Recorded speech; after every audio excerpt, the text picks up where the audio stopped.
श्री राम जय जय राम, श्री राम जय जय राम, श्री राम जय राम। बोलिए सब रामचंद्र महाराज की जय हो। आज जेठ मास की 5 बड़े मंगल के बीच में आज पहला बड़ा मंगल है, और ये बड़ा मंगल कम से कम लखनऊ, उत्तर प्रदेश की राजधानी लखनऊ में मनाया जाने वाला एक सबसे बड़ा त्यौहार है। आप सब लोगों को जानकर बड़ा आश्चर्य होगा कि हनुमान जी महाराज लखनऊ के नगर देवता हैं। ऐसा कहा जाता है कि कभी कभी हिंदू और मुस्लिम संस्कृति के साथ साथ मिली जुली सभ्यता के साथ जो यहाँ पर ये तौर तरीका रिवाज रहा कि अलीगंज में मेला लगने लगा। बताते हैं कि आलिया नाम की कोई एक महिला थी और उसके बेटा बीमार था इन्हीं दिनों, तो उसने भगवान हनुमान जी से प्रार्थना की कि मेरा बेटा ठीक हो जाएगा तो हम आपके मंदिर का जीर्णोद्धार कराएं। अलीगंज का ये पुराना मंदिर 200 साल पुराना है, ऐसा उसमें कहा जाता है। और महंत लोग बताते हैं 200 साल में तो कई महंत बदल गए, अब जो उपस्थित हैं उनका भी यही कहना है कि इस पर जो है वो गुंबद के ऊपर एक चांद का निशान बना हुआ है, और वहीं पर भगवान का एक वो भी जो त्रिशूल जैसा होना चाहिए वो भी लगा। मतलब हिंदू और मुस्लिम का जो एक छत्र रूपी जो निशान है वो मंदिर में बना हुआ एकता का प्रतीक है। हिंदू मुस्लिम एकता का प्रतीक है। लेकिन आज की कसौटी पर भाई क्षमा करें, थोड़ा सा अपवाद शुरू हो गया है। मंदिर और मस्जिद को लेकर के जो विवाद सामने आए हैं उसमें ऐसा लगता ही नहीं कि वो कभी कोई किसी को कष्ट हुआ होगा और हनुमान जी ने उनका दूर कर दिया होगा। खैर, बात की बात है, सच्चाई ये है कि हनुमान जी की पूजा पूरे संसार में कोई ऐसा व्यक्ति नहीं है जो हनुमान चालीसा न पढ़ता हो, कोई ऐसा व्यक्ति नहीं है जो हनुमान जी की पूजा करने न जाता हो। चाहे डरते हुए करता हो, चाहे खुशी मन से करता हो, चाहे किसी के कहने पे करता हो, चाहे ये कि देखा देखी करता हो, जैसा भी हो, हनुमान जी की पूजा पाठ करने में सबको एक प्रकार की आस्था है। और वो अंधी आस्था भी हो सकती है, सात्विक आस्था भी हो सकती है, दैव की आस्था भी हो सकती है, किसी भी तरीके हो सकती है। उसके अंदर विश्वसनीयता ये है कि हनुमान जी हमारी बात सुनेंगे। हम लोगों को बचपन में याद है कि हमारे माता पिता भी अक्सर जब कभी कभी हम लोग बच्चों इम्तहान ध्यान देने आ जाते थे तो हमारी माता जी में मनाती थी कि हनुमान बाबा हमारे भैया पास हो जाए तो हम आपको इतने लड्डू चढ़ाएंगे। अब वो क्या अनजानेपन की बात थी, क्या ज्ञानता था, क्या वो जो भी था, लेकिन वो लड्डू चढ़ाएंगे तब हमारा भैया पास हो जाएगा। तो हर काम में एक शर्तनामा था और हनुमान जी सबकी मनोकामना पूरी भी कर देते थे, जबकि उनको शर्त से लेना देना कुछ भी नहीं, या जैसा भी हो परिस्थितियाँ जैसी रही हों उसके हिसाब से किया गया। लेकिन अब आज हम लोग देख रहे हैं कि हनुमान जी की मूर्ति, हनुमान जी का पूजा, हनुमान जी का अर्चन, हनुमान जी की आरती, हनुमान जी का भव्यता आज पूरे संसार में व्याप्त है। कोई ऐसी जगह नहीं है कि जहाँ पर हनुमान जी की पूजा न होती हो। और उन सब चीज़ों के बीच में एक ही खास बात है, एक ही खास बात है कि हनुमान जी जो है वो क्या है, संतन के प्रयोग सदा सहाय। जब उनका परिचय दिया जाने लगा तो मैं आपको बताऊं कि आपको जो आप लोग हनुमान चालीसा पढ़ते हैं, आज तो मैं चाहता था बताना आपको खास तौर से सुंदरकांड के पाठ का मैं प्रारंभ करना चाहता हूं। और ये 5 मंगलवार जो पढ़ेंगे, इन 5 मंगलवार में हम सीरियल के हिसाब से ये हनुमान चालीसा और सुंदरकांड के पाठ का चित्रण आपके सामने रखेंगे। चरित्र दुनिया में सबसे महान होता है और चारित्रिक गुणवत्ता के कारण ही संसार में आदमी जीवित है, और उसकी जीवंतता को समझने के लिए उसके साहित्य चिंतन की आवश्यकता होती है। राम का चरित्र, भरत का चरित्र, शत्रुघ्न का चरित्र, हनुमान का चरित्र, शंकर भगवान का चरित्र, भगवान कृष्ण का चरित्र, बलराम का चरित्र, और जितने कितने भी देवी देवता हुए हैं, सब लोगों के चरित्र के द्वारा ही उनकी पहचान हुई है। और वो पहचान इतनी अक्षुण हुई है, इतनी अमिट हुई है कि उस पहचान को फिर से दोबारा ख़त्म करना बहुत मुश्किल काम है। हम तो इस वक्त जो बोल रहे हैं वो यूट्यूब पर भी ये सब जाएगा, और आप लोगों से बताना चाहते हैं कि वास्तव में कि ये भगवान के वो तो है, ये राम सेवक कहलाते हैं, राम के दास हैं। और राम रसायन तुमरे पासा, ये इनके लिए लिखा हुआ सुंदर का उसमें क्या नाम, हनुमान चालीसा में 40 पंक्तियाँ हैं। 40 पंक्तियों में 40,000 मंत्र दिए। 40 पंक्तियों का अर्थ 40,000 मंत्र से जुड़ा हुआ है। सिर्फ केवल आपको समझना ये है कि हर मंत्र में, हर शब्द में क्या लिखा हुआ। जब परिचय दिया जाने लगा तो उन्होंने कहा कि लाल देह लाली लसे अलूधर लाल लंगूर। पहले विशेषता, लाल देह लाली लसे अरुधर लाल लंगूर ब्रज देह दानव दलंद जय जय जय कपसूर। हनुमान जी कैसे हैं भाई? लाल देह है नहीं लाल। दूसरा श्लोक कहता है कि हेम शैलाव देहम धनुष बन कृषाणम ज्ञान नाम अग्रगणम। जिनका शरीर सोने के समान है, वो सोने के समान शरीरधारी व्यक्ति जो है वो लाल रंग से अपने आप को लालिमा युक्त किया। और वो लालिमा किस बात की है? माँ सीता जी को प्रसन्न करने के लिए उन्होंने, रामचंद्र जी को प्रसन्न करने के लिए उन्होंने ये कदम उठाया था। ऐसा कहा जाता है कि जानकी जी ने जिस वक्त अपने श्रृंगार कर रही थी तो अपने मांग में जब सिंदूर भरा तो उसे देख करके हनुमान जी कहने लगे कि आपने लाल रंग क्यों लगाया? तो भगवान वो जानकी जी कहने लगी, माता जानकी कहने लगी कि भगवान सिंदूर को देख करके बहुत प्रसन्न हो जाते हैं, वो हमारे श्रृंगार हैं, हमको हाँ हमारे वो जीवन है। तो हनुमान जी ने कहा कि जब एक पतली सी लकीर खींच देने के बाद जब भगवान इतना खुश होते हैं, अरे तुम पूरा लिप पोत के ना जाए। पता चला साहब उन्होंने पूरा सिंदूर अपने शरीर में लेप लिया और उसी दिन से लाल देह लाली लसय और उधर लाल लंगूर और पूरे लाल लंगूर बन गए। और जिस वक्त भगवान राम के पास पहुँचे तो भगवान इतने हंसे, उन्होंने कहा क्या बात भाई, क्या हुआ आपको, क्या आज हो गया? तो कहने भाई कुछ नहीं, मैं आपको प्रसन्न देखना चाहता था। तो हमने कहा एक लकड़ी से तो काम चलेगा नहीं, क्यों ना पूरे शरीर में ही भर लूँ। तो उन्होंने अपने आप को इस तरह से करके राम को प्रसन्न दिखाने के लिए ऐसा उन्होंने किया। और हनुमान जी लाल दे लाली से और थोड़े लाल लंगूर ब्रज दे दानो जय जय जय कपसूर। और वो क्या है खास बात? उनकी खास बात यह है कि ब्रज देह शरीर वज्र के समान है, दानव दलन और दानवों का दलन करने वाले हैं, राक्षसों को मारने वाले हैं, दानव दलन जय जय जय सूरवीर। और हनुमान जी महावीरों में वीर हैं। लाल देह लाली सय अरुधर लाल लंगूर ब्रज देह दानव दलन जय जय जय कपि सूर। कपियों में सूर हैं, कपियों में देवता है। और इस तरह से बात कही गई। लेकिन इतने से गोस्वामी जी का मन नहीं भरा, तो वो कहने लगे कि नहीं नहीं, हनुमान जी के चरित्र की अगर बात वर्णन किया जाए तो सबसे पहले आप देख लीजिए क्या कि जय हनुमान ज्ञान गुण सागर जय कपीस तीन लोक उजागर। अब बताइए तीनों लोक में ये उजागर है कि राम हनुमान जी जो हैं ज्ञान के गुण हैं, और गुण ही नहीं गुण के सागर हैं। और ये बात किसी एक को पता हो तो भाई चलो उसका खुशी कर दे, लेकिन कह रहे तीनों लोक में उजागर हो चुका है कि उनके गुण जो है वो गुणों के सागर हैं और उस गुण के द्वारा पूरे संसार में अपने आप सबको प्रभावित किए हुए। सारा संसार उनको भजता है और सारे संसार में वो अपने आप में पवन के रूप में व्याप्त है। न हर सांस में पवन पुत्र हनुमान जी की सांस गुजर रही है, ऐसा हमारे संत महात्मा कहते हैं। खैर हम अपनी बात को ज़्यादा आगे बढ़ाएंगे तो समय ज़्यादा हो जाएगा। हम बहुत संक्षेप में आपसे कहना चाहते हैं कि हनुमान जी का आज जो परम दिन है, आज देखिए लाखों टनों लड्डू हर जगह चढ़ गए होंगे, लेकिन कभी किसी ने हनुमान जी को लड्डू खाते हुए देखा? मैं समझता हूँ कि मैंने तो नहीं देखा। आप सब लोगों ने देखा तो मुझे बताइएगा। लड्डू खाते हुए हनुमान जी को किसी ने नहीं देखा, बल्कि गणेश जी के हाथ में लड्डू लिए हुए, एक हाथ में लड्डू लिए हुए देखा गया, लेकिन हनुमान जी के हाथ में कुछ नहीं। हनुमान जी के हाथ में सिर्फ दो चीज़ है, एक में गदा है और दूसरे में पहाड़ है। अब दोनों हाथ जब फंसे हुए हैं तो लड्डू कौन खाएगा? कैसे किस चीज़ से खाया जाएगा? तो भाई हम लोग अब लोग जाकर के वहाँ लड्डू चढ़ा के आते हैं। भाई जब उनका हाथ खाली हो तो अपने आप खा लेंगे, न खाली हो तो वहाँ के पुजारी खिला देंगे, और पुजारी नहीं खिला सकते हैं तो भाई जैसा समझ आए वैसा करें, लेकिन लड्डू खिलाए जाने की प्रथा संसार में पूरी व्याप्त हो गई।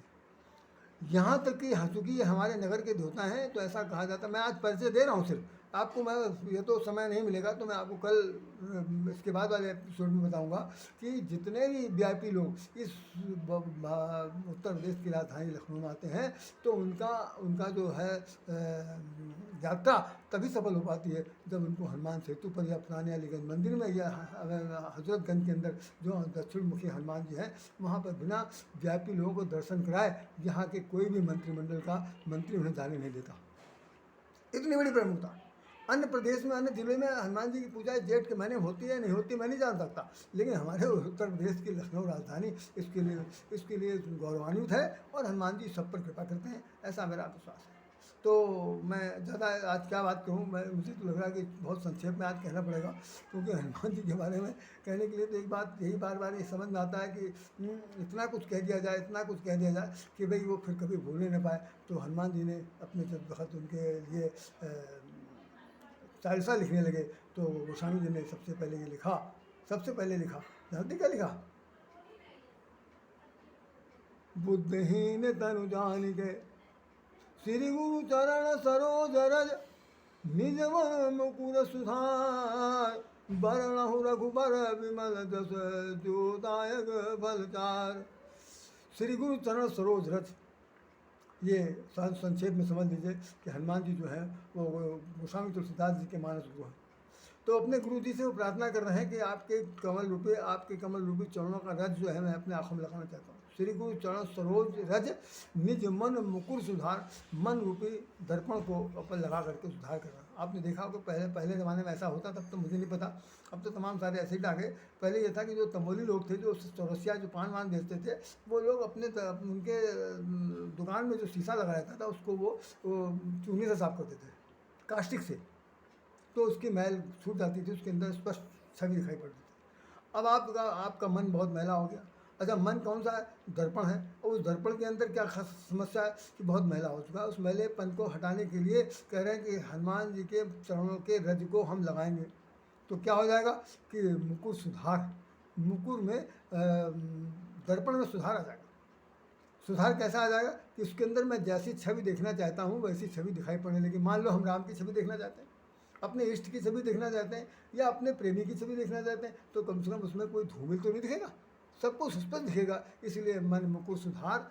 तो इस मन मुकुर सुधार के बाद क्या हो कि वर्णा हो रघुबर विमल जस जो दायक फलचार। मैं रामचंद्र जी के यश का वर्णन करना चाहता हूँ। वो यश चारों प्रकार के फल को देने वाला है। तो चारों प्रकार के फल कब मिलेंगे भैया?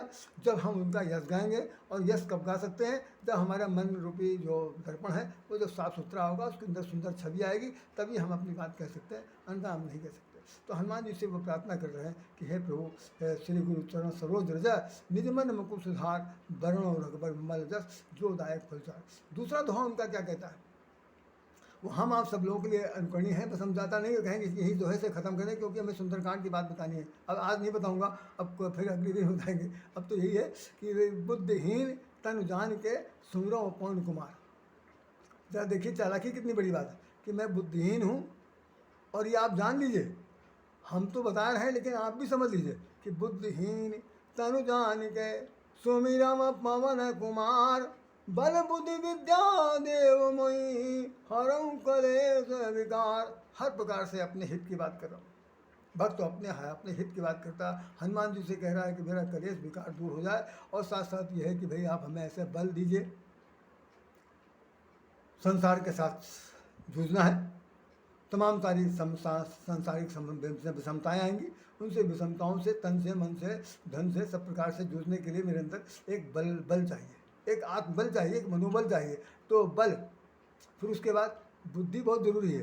बुद्धि अगर परिष्कृत नहीं होगी, बुद्धि यदि शुद्ध नहीं होगी, बुद्धि यदि परिमार्जित नहीं होगी, तो आप समझ लीजिए कि दुर्बुद्धि में कौन सा पाठ किया जाएगा, किस भगवान का भजन करेंगे, नहीं हो सकता। तो हमें मन को सुधार करना है, बुद्धि को भी बहुत करना है, और बुद्धि का बल जिसे मिल जाए, मन का बल जिसे मिल जाए, तो फिर क्या होगा भाई? बल बुद्धि विद्या देव मोहि, ये शुद्धि से हमें दे दीजिए, तो उससे हमारे हरऊ कलेश विकार, इतना तो सब दे दीजिए, और उसके बाद हमारा कलेश दूर कर दीजिए। कलेश जो है वो संसारिक हो सकता है, तमाम झंझावात हो सकते हैं। गोस्वामी जी ने रामचरितमानस में प्रारंभ में ही लिखा कि गृह कारज नाना जंजाला, गृह कारज नाना जंजाला यह अति दुर्गम शैल विशाला।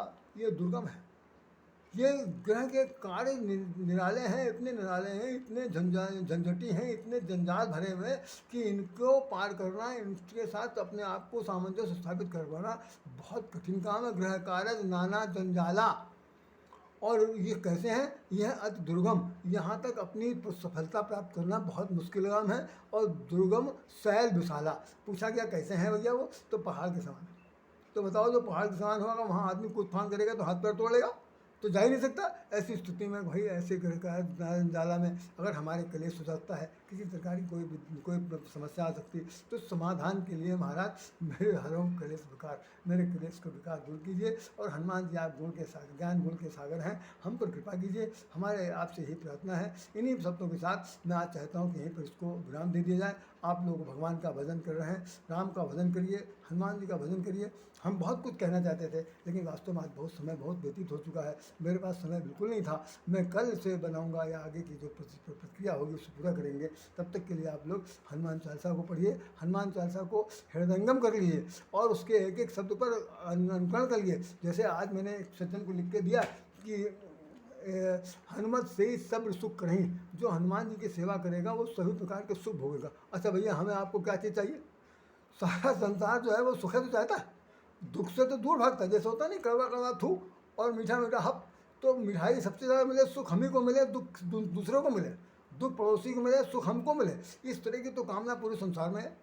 कोई एक ऐसा व्यक्ति नहीं है जो कहे कि दूसरे का दुख मेरे ऊपर दे दो भैया, मेरा सुख आप ले जाओ। बहुत मुश्किल है, बहुत मुश्किल है। आज की तारीख में कोई ऐसा भगवान देवता नहीं पैदा हुआ जो ऐसा कर सके।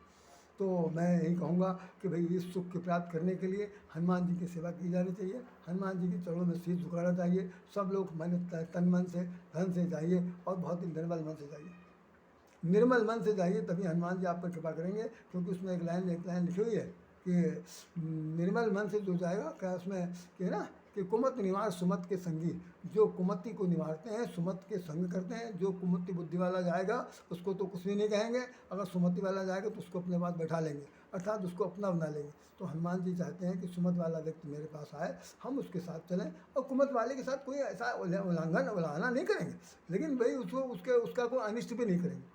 तो कुमत निवार सुमत के संगी। तो ऐसे हनुमान जी के चरणों में हम लोगों को सिर झुकाना है, उनसे बल बुद्धि विद्या की भीख मांगनी है। और उस भीख में मिली हुई जो प्रसाद है, उस प्रसाद से कहिए कि हमारा संसार, हमारा जो जीवन का संसार है वो बहुत ही उज्जवल भविष्य बने। यही सबसे बड़ी कामना है। इन्हीं के साथ मैं आप सब लोगों को हृदय से नमन करता हूँ और प्रार्थना करता हूँ कि आप लोग भी इस बात को पढ़िए, सुनिए, समझिए और अच्छे ढंग से निर्वाह कीजिए। हनुमान जी से बढ़कर इस संसार में कोई जीवांत देवता नहीं है। 33 करोड़ देवताओं में केवल हनुमान जी कैसे हैं जो यहाँ पर इस धरती पर विराजमान है। सारे देवता तो सब पुजाने के लिए आते हैं, जब उनका आह्वान किया जाएगा। ये तो बिना आह्वान के भी विराजमान है, हर जगह सब जगह, जहाँ चाहें आप उन्हें उनकी पूजा कर लीजिए, आपको मिल जाएंगे। तो ऐसे हनुमान जी के चरणों में सिर झुकाइए, सदा सदा उनको प्रणाम कीजिए और ये कहिए कि भाई हम अल्प बुद्धि, हम अल्पज्ञ हैं, अज्ञानी हैं और अज्ञानी होने के कारण आपके पास आए हैं। हमारे मन में विकार हैं, मानसिक जो जो रुग्णता है वो इस दर्पण में दिखाई पड़ रहा, इसको आप दूर कर दीजिए। आपके चरण रथ की मुझे आवश्यकता है। हे महाप्रभु, हे कौन सो संकट मोर गरीब को, जो नहीं होत है जात तारो जाय महाप्रभु। इस तरह करके लिखा है, कौन ही जानत है जग में कभी, संकट मोचन नाम तिहारो। ऐसे हनुमान जी को सादर प्रणाम। आप सब लोगों को शुभकामनाएं और नमस्कार करते हुए आपसे प्रार्थना है कि उनको हमेशा हंसते रहिए। राधे श्याम राधे आप सब लोगों को हृदय से नमन करता है और यही निवेदन करता है कि हनुमान जी आपके काम आए, आप उनके चरणों में सिर झुकाएं, आप उनकी कृपा से आपको भगवान राम की भक्ति मिले। यही मेरी प्रार्थना रहेगी। इन्हीं शब्दों के साथ राधे श्याम राधे आपको हृदय से नमन करता। जय श्री राम, जय श्री राम, जय श्री राम।